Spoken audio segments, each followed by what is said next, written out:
He told the dog to leave, and the dog looked at him like he'd said something in a language worth ignoring. That was the first morning. There would be many more. The cabin sat on 40 acres of spruce and muskeg outside Cochrane, Alberta, far enough from the highway that you couldn't hear the trucks at night. Cliff Barrow had bought it 3 years after his medical discharge, paid cash, and spent the first winter installing a proper wood stove and learning to hate silence in a different way than he'd hated it overseas. Overseas, the silence meant something was coming. Here, it just meant he was alone, which he supposed was the same thing, only slower. He was 51 years old. He had done 2 combat deployments with JTF-2 before transferring to a joint operation that put him alongside American Navy SEALs, in places he still couldn't name in writing. He had a scar along his left forearm from Kandahar, and another one behind his ear from a vehicle rollover in a country he'd spent 11 months pretending he hadn't been in. His knees ached in cold weather. His sleep was poor. He drank his coffee black and too hot, and ate the same 3 meals on rotation, because deciding what to eat felt like a waste of mental energy he no longer had a good use for. His wife, Pauline, had died 4 years before the cabin. Ovarian cancer 14 months from diagnosis to the end. He had been home for most of it, which was a mercy he understood only in retrospect the way you understand most mercies. She had been 53. She had kept a vegetable garden and could identify every bird in the yard by sound alone, and laughed at things other people didn't find funny. He had loved her for 26 years, and had not done anything with that love since she died, except carry it around like a stone in his chest, heavy and permanent, and occasionally useful for ballast. He did not have a dog. He had not had a dog since Kandahar, where a Belgian Malinois named Frost had worked beside him for 2 tours, and then stepped on something in a compound outside Panjwai that ended things quickly. Cliff had written the report. He had not written about Frost in the report because Frost was not a person. Officially, though unofficially, Frost had been one of the better ones he'd ever known. He had not had a dog since. He was not interested in having a dog. The spring thaw came late that year. The creek at the bottom of the property flooded its banks in April, and the mud stayed through May. Cliff spent most of those weeks splitting wood he didn't need and repairing a section of fence along the north edge of the property where a moose had walked through it the previous November. He worked methodically and without hurry because there was no one to hurry for. It was a Tuesday in early June when he found the first one. He'd gone down to check the creek level, which had been dropping since the weekend. The bush on the south bank was still thick with last season's deadfall, and he was picking his way along the edge of it when he heard something that wasn't wind and wasn't water and wasn't any bird he recognized. He stopped. It came again. Small, insistent, located somewhere inside the tangle of fallen spruce by the water's edge. He stood there for a moment, long enough to talk himself out of going in. Then he went in anyway. The mother was behind the second downed log, curled in on herself in the way that animals curl when they have given everything they had to give and have nothing left to give after. She was a large dog, some kind of German shepherd mix, dark-coated and lean, and she was not alive. She had been dead long enough that the cold had kept her, but not much longer than that. A day, maybe 2. Against her belly, still tucked into the warmth her body had retained long after she could no longer make it, were 3 puppies. 2 were moving. The third he wasn't sure about until he touched it and it flinched. He stood up straight and looked at them for a moment. He looked at the tree line. He looked back at the cabin, just visible through the spruce. He said, to no one in particular, and with the flat affect of a man who has learned that argument with circumstance is a waste of breath, no.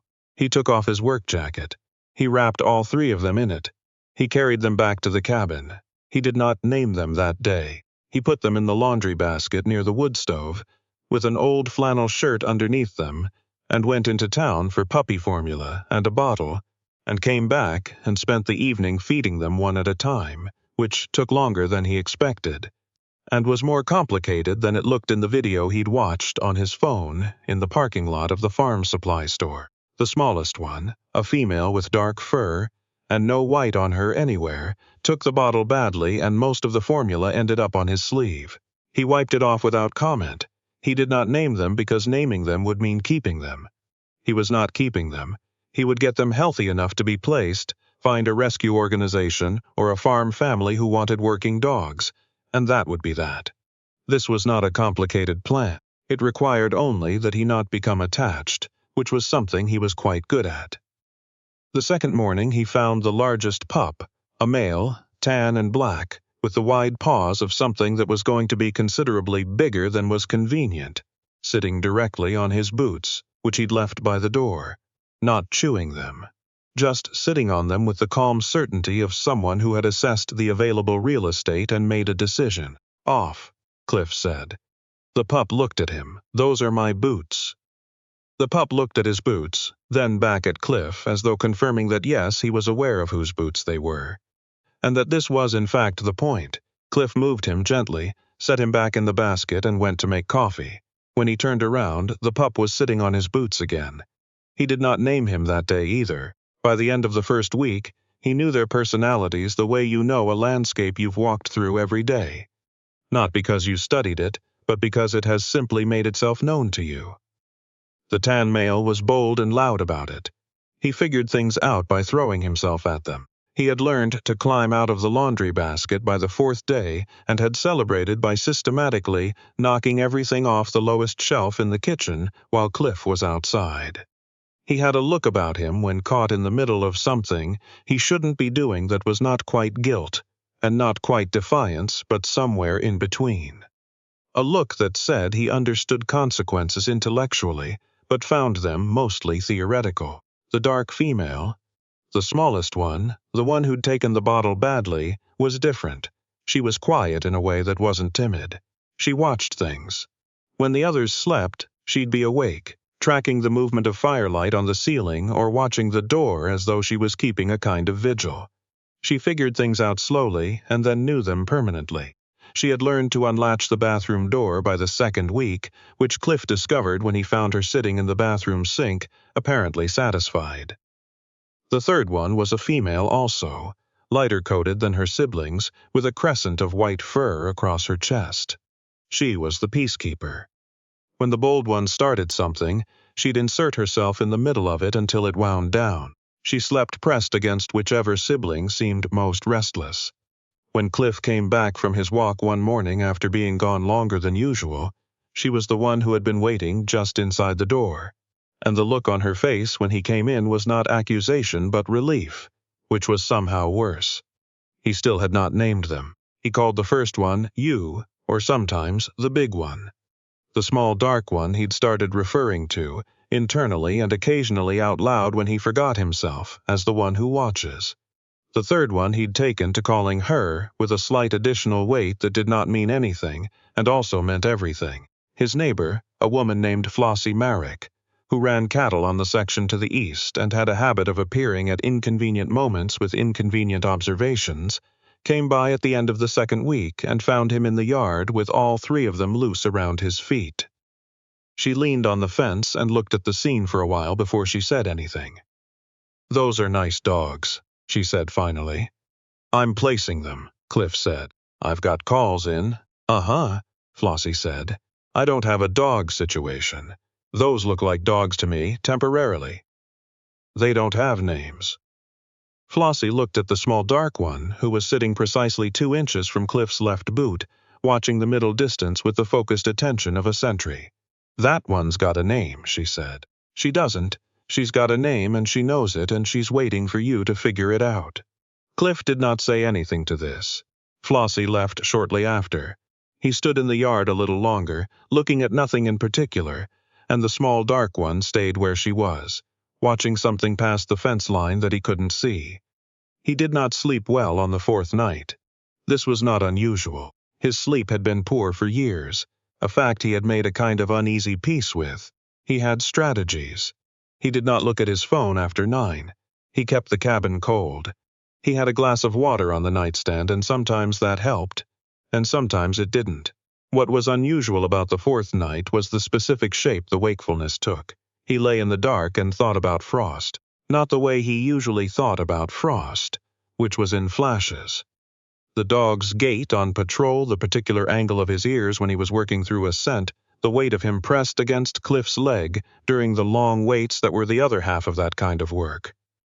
Those were flashes, involuntary, the kind you can't argue with because they're gone before you know they've been there. This was different. This was sustained. He lay there and let it be there, which he had not done in a long time, and it hurt in the clean way that true things hurt, and he didn't try to stop it. He thought about Frost. He thought about the compound outside Panjwai. He thought about the report he'd written in the careful language of reports, nouns and verbs, and no color to any of it, because color had nowhere to go in a report. He thought about Pauline, who had asked him once, gently, the way she asked the hard questions, whether he had ever properly grieved for the dog. He had said he didn't know what that would look like. She had said she thought he probably did, he just hadn't decided to do it yet. He had not decided. He had not done it. He had bought 40 acres of spruce and muskeg instead, and told himself it was the same thing. In the laundry basket by the wood stove, something shifted and resettled. There was a small sound, not quite a whimper and not quite the small conversational noise that puppies make in their sleep. Then quiet again. Cliff lay there for another hour. When he finally slept, it was the kind of sleep that has some rest in it, which was not always the case. He named them on a Wednesday morning, 14 days after he'd found them. He hadn't planned to. He'd been having his coffee on the step, watching the spruce tips move in a light wind off the north, and the small dark one had come and sat beside him in that way she had, not quite touching, present in the particular way she was always present, and it arrived not like a decision, but like something he'd already known and was only now saying out loud. "Sable," he said. She didn't look at him. She kept watching the spruce line, but her ear rotated toward him, just slightly, the small movement of a dog who has heard her name and is confirming that yes, that will do. He named the bold tan male Burke, which had been the name of a man he'd served with, a good man who laughed too loud and was impossible to discourage. The name fit in the same way names sometimes fit, for reasons you can't fully account for. He named the white-chested peacekeeper Clover. He didn't know why. It arrived the same way Sable had arrived, like a thing that was already there. He did not call anyone about placing them. He told himself he was still getting around to it. The summer settled into a pattern that was different from the winters in the way that it was different. Warmer, louder with birds, the days long enough that darkness felt almost optional. Cliff had never minded winter, but summer had its own quality of mercy, something about the light staying that felt, on the better days, like permission. Burke grew fast and unevenly, all legs and enthusiasm, and his particular talent was for finding the one thing in any environment that was most likely to cause a problem and engaging with it fully. He had chewed through a garden hose, redistributed 2 bags of potting soil across the yard with a precision that suggested intention, and had at some point gotten himself into the woodshed and knocked over the neatly stacked cords along the east wall, which had taken Cliff 2 afternoons to restack. He did not do these things out of malice. He did them because he was interested in the world, and the world had a lot of objects in it that responded to attention. Cliff found himself talking to Burke more than he'd intended. Not long conversations, practical observations. "That's not food. Put that down. I can see you."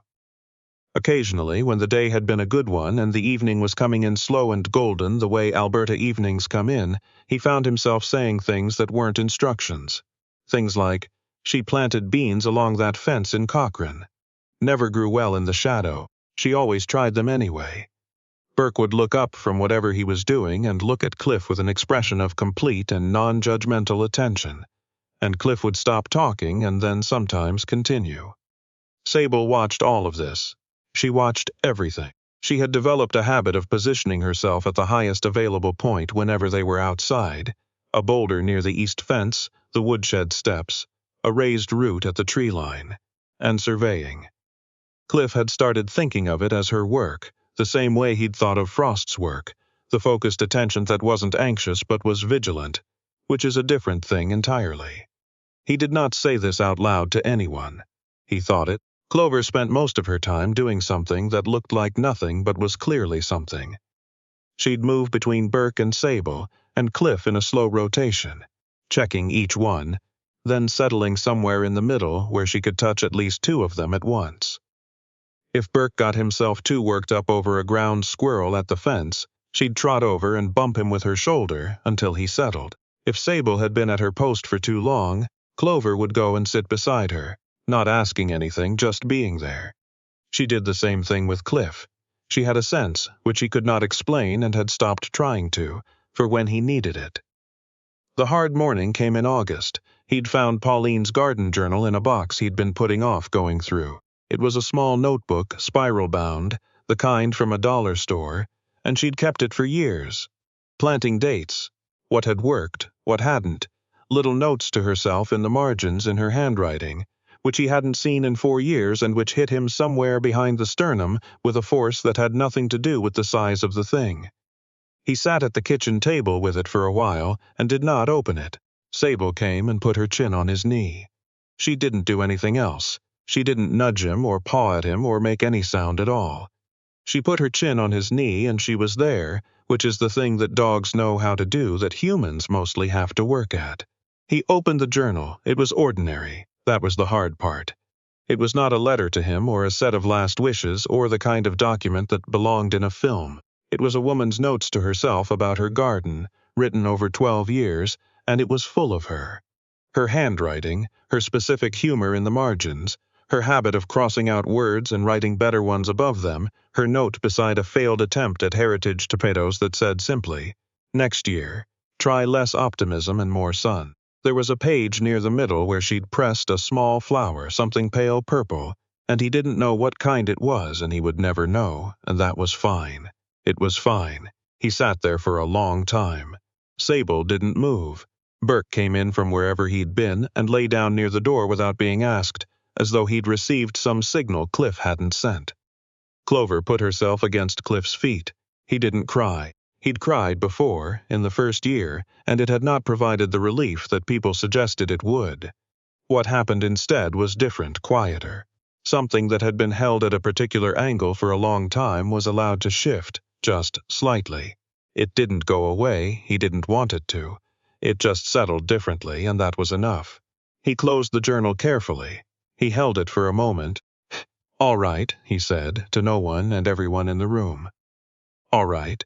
September brought the first cold and the first frost and Flossie's annual fence dispute with herself about whether to pull cattle off the east pasture before or after the first snow. She came by more in September, partly because the fence was a topic that needed a witness, and partly, Cliff suspected, because she was the kind of person who checked on things without announcing she was checking on them.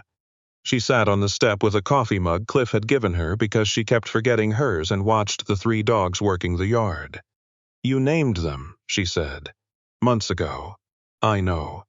She sipped her coffee. "Burke, Sable, and Clover. You talked to somebody. I talked to everybody. It's a small road." She watched Sable on her boulder, ears up, scanning. "She reminds me of something." Cliff said nothing. "Like a dog that's had a job," Flossie said. "Not trained, just built for it." "Yeah," Cliff said. "They all 3 good for you?" The question landed the way Flossie's questions sometimes did, direct and without armoring. He considered it. "Yeah," he said again, and meant it in a way the word didn't quite hold, but was the best available option. Flossie nodded. She finished her coffee. She stood up, handed him the mug, and went back to her truck. She did not make anything more of it than that, which was one of the things he valued about her. The incident happened in late September, a week before the first real snow. Cliff had been checking the south fence line. A walk of about 40 minutes through mixed bush. The dogs had been with him, Burke ranging ahead and doubling back, Clover at his left side, Sable working in her particular pattern, a little back and to the right, covering ground he'd already covered in a way that was not redundant but complementary. He'd been moving along the fence for about 20 minutes when he heard Sable stop. He'd learned to listen for that. The absence of her movement had a texture by then, a specific quality, and this one had something in it. He stopped, too. Sable had gone to the left toward the creek drainage that cut through the south end of the property. The creek ran 3 feet lower than the surrounding ground there, and the banks were soft after the wet summer, undercut in places. He'd been meaning to mark those places. He hadn't. He followed her. The bank had given way somewhere, along the west edge of the drainage, a section about 6 feet long, soft enough that the ground looked solid and wasn't. He came within 2 steps of it before Sable was in front of him, not blocking exactly but positioned, present in a way that was not accidental. He stopped. He looked at the ground. He saw the undercut. He stood there for a moment, breathing, recalibrating, the particular alertness that comes after a near thing that didn't happen settling in his chest and then out again. He looked at Sable. She looked back at him. Her expression was the same expression she'd always had, watchful, specific, calm. She had not made it a dramatic thing. She had simply been where she needed to be. "Good girl," he said. He said it quietly, the way you say the things that matter. She turned and walked back toward the fence line he followed. Burke rejoined them from somewhere in the bush, muddy and satisfied. Clover pressed against his left hand for a moment as they walked, just briefly, and then moved away. They went home. Winter arrived the way it always did in that part of Alberta, without negotiation. The snow came in October and stayed. The temperature dropped to places that required the specific kind of respect it had always required, and Cliff gave it that respect the way he gave most things their due, practically and without complaint. The cabin was warm. The wood stove was reliable. He had enough wood, and more than enough company, which was not something he had been able to say in some time. Burke had discovered that the braided rug in front of the stove was the best position in the cabin, and defended this position with the zeal of someone who has identified a strategic asset and will not be moved from it. Clover had taken to sleeping at the foot of Cliff's bed, curled in a way that kept the cold draft from the window off his feet, which she had not been asked to do and which he had not commented on, because commenting on it would require acknowledging it, and acknowledging it would require something further that he wasn't quite ready for yet.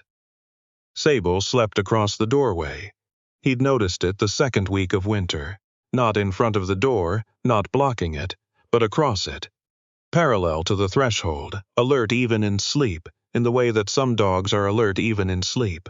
The first time he'd had to step over her to go out before dawn, he'd stopped and looked at her, and she'd looked back at him with one eye and then closed it again, which was either a dismissal or a profound statement of trust, and he chose, after consideration, to read it as the latter. He had not called anyone about placing them. The thought no longer presented itself. Flossie came by at Christmas with a tin of shortbread, and the information that her nephew in Red Deer was looking for a good dog if Cliff ever wanted to part with one of them. She said it neutrally, the way she said everything, looking at the 3 of them arranged around the living room. Cliff looked at her.